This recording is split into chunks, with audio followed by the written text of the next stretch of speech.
Good morning student, the next topic that mean conductivity. पहला क्या है बेटा, मेटल, दूसरा नॉन मेटल। मेटल क्या होता है, गुड कंडक्टर ऑफ हीट होता है, इलेक्ट्रिसिटी होता है। और इससे क्या होता है, मेटल लाइक एल्युमिनियम हो गया, कॉपर हो गया, इसको कहाँ यूज़ करते हैं, अटेंसिल्स और फॉर कुकिंग, मतलब कि बर्तन बनाने में ये यूज़ होता है। ठीक है बेटा। और वायर्स बनाने में भी यूज़ होता है क्योंकि ये गुड कंडक्टर ऑफ इलेक्ट्रिसिटी होता है। नेक्स्ट क्या है, non metal. Non metals are bad conductor of heat and electricity.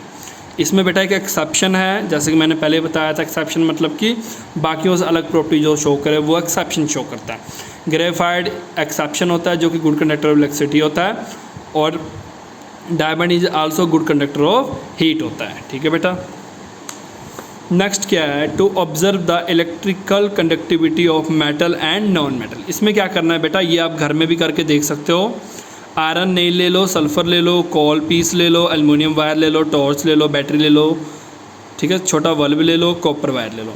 Place circuit, अब जैसे ऐसे देखो बेटा, एक बैटरी लेना है, एक वायर यहाँ जोड़ो, एक वायर यहाँ जोड़ो, फिर क्या करो, इस वायर को एक डायरेक्ट बल्ब से जोड़ दो और बल्ब से एक वायर लो। ठीक है बेटा।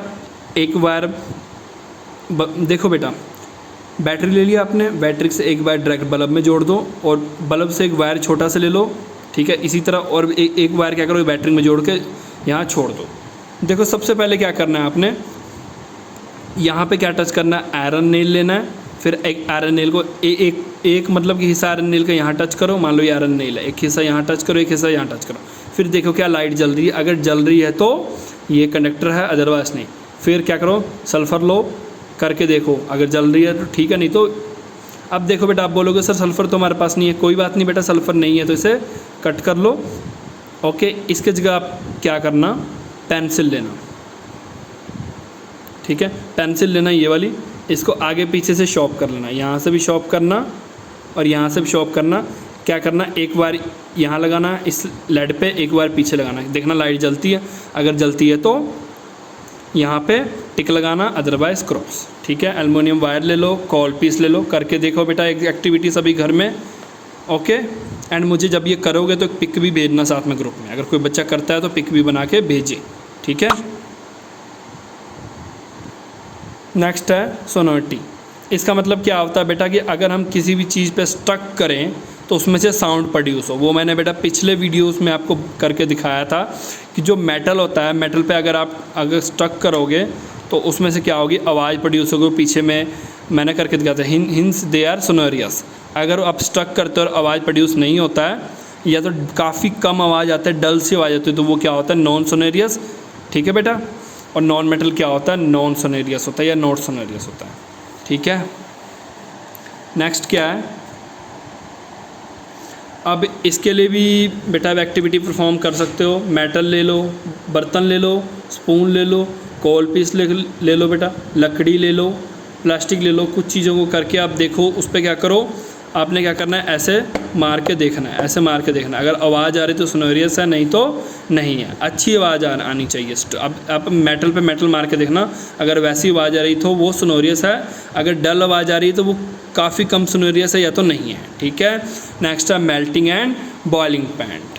मेल्टिंग मतलब पिघलना, melting melting and boiling point. जो मेटल्स होते हैं बेटा, metal generally have high melting and boiling point, sodium and potassium exception है। देखो बेटा, मेल्टिंग एंड बॉइलिंग पॉइंट का मतलब क्या होता है कि मेटल को पिघलाने के लिए कितना ज़्यादा एनर्जी की हमें ज़रूरत पड़ेगी, जितनी ज़्यादा एनर्जी की ज़रूरत पड़ेगी उतनी ज़्यादा उसकी क्या होगी, मेल्टिंग पॉइंट। ठीक है बेटा। और मान लो कोई चीज़ है, उसको उबालने के लिए कितनी ज़्यादा एनर्जी की जरूरत पड़ेगी, जितना ज़्यादा एनर्जी की जरूरत पड़ेगी उतना ज़्यादा क्या होगा, उसकी बॉइलिंग पॉइंट। ठीक है बेटा। सोडियम और पोटेशियम का इसमें एक एक्सेप्शन है क्योंकि उसकी मेल्टिंग और बॉइलिंग पॉइंट काफ़ी ज़्यादा कम होती है। नॉन मेटल क्या होता है, इसकी कम मेल्टिंग और बॉइलिंग पॉइंट होती है, बट इसमें भी एक्सेप्शन होता है, ग्रेफाइट, जिसकी काफ़ी ज़्यादा मेल्टिंग पॉइंट या बॉइलिंग पॉइंट होता है। अगर मैं बात करूँ बेटा next chemical property of metal and non metal की, तो इसमें देखो हमने क्या क्या पढ़ना है, reaction with oxygen, reaction with water, reaction with acid, reaction with basis, reaction, और नेक्स्ट लास्ट में क्या पढ़ना है, displacement reaction. Displacement reaction important है, समटाइम एग्जाम में आ जाता है। देखो बेटा, सबसे पहले रिएक्शन विद ऑक्सीजन, मतलब कि जब मेटल को हम ऑक्सीजन से रिएक्ट करेंगे तो क्या होगा। Most of the metal combined with oxygen to form oxide. Metal है, ऑक्सीजन से रिएक्ट किया तो क्या बनाएगा, मेटल ऑक्साइड। और नेक्स्ट क्या है, copper react with oxygen when heated at high temperature. अब एग्जाम्पल ये बेटा ये बताया हुआ है, इसे बोलते हैं जनरल रिएक्शन और ये होता है मेन रिएक्शन।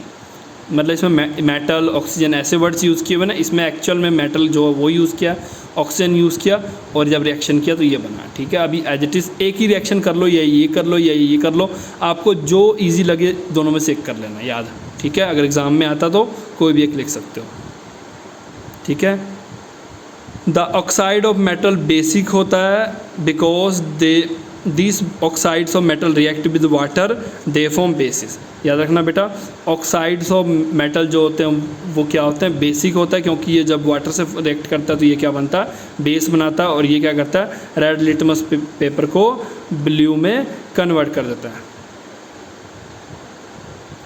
ठीक है, नेक्स्ट क्या करना है बेटा, non metal. Non metal like carbon, sulphur हो गया, फॉस्फोरस हो गया, वो रिएक्ट करता है ऑक्सीजन के साथ, क्या फॉर्म करता है, एसिड ऑक्साइड। उसमें क्या था, मेटल जब रिएक्ट करता था ऑक्सीजन से एसिडिक बेसिक ऑक्साइड बनाता था, और नॉन मेटल जब करता है वो एसिडिक ऑक्साइड बनाता है। ध्यान रखना, non metal oxygen, non metallic oxide, ये क्या था, non metal carbon, non metal है, ये ऑक्सीजन है, और ये क्या बना है, कार्बन डाइऑक्साइड।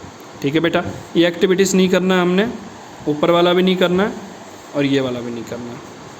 ठीक है, वैसे मैं आपको करवा दूंगा आगे जब हम जाएंगे, अभी नहीं करना है। ठीक है, नेक्स्ट क्या है, reaction with metal. Metals react with water to form metal oxide और metal hydroxide and hydrogen gas. याद रखना बेटा, जब भी मेटल किससे रिएक्ट करेगा, वाटर से, वो क्या बनाएगा, मेटल हाइड्रोक्साइड या मेटल ऑक्साइड, या क्या बनाएगा, वाटर। मतलब इन दोनों में से कोई एक, और ये तो बनाएगा। ये तो बेटा जनरल रिएक्शन था और ये क्या था, ओरिजिनल रिएक्शन। ओके बच्चे, नॉन मेटल कभी भी रिएक्ट नहीं करता वाटर से। और याद रखना, अगर आप फास्फोरस को वाटर में डालोगे तो वो क्या करेगा, आग पकड़ लेगा, और सोडियम को अगर वाटर में, सॉरी सोडियम तो मेटल ही है, और अगर इसको आप मतलब फास्फोरस को जब आप क्या करोगे, इवन आप फास्फोरस को लो और हवा में ही रखो, हवा में वो आग पकड़ लेगा। ठीक है बेटा, इसलिए हम उसे क्या करते हैं, हम वाटर में स्टोर करते हैं। वाटर में स्टोर करने का मतलब वो वाटर से रिएक्ट करता ही नहीं है, तभी हम वाटर में से स्टोर करते हैं। क्यों, क्योंकि अगर उसे हवा में रखेंगे वो आग पकड़ लेगा। ठीक है बेटा, आई थिंक आपको यहाँ तक क्लियर है। Thank you for today.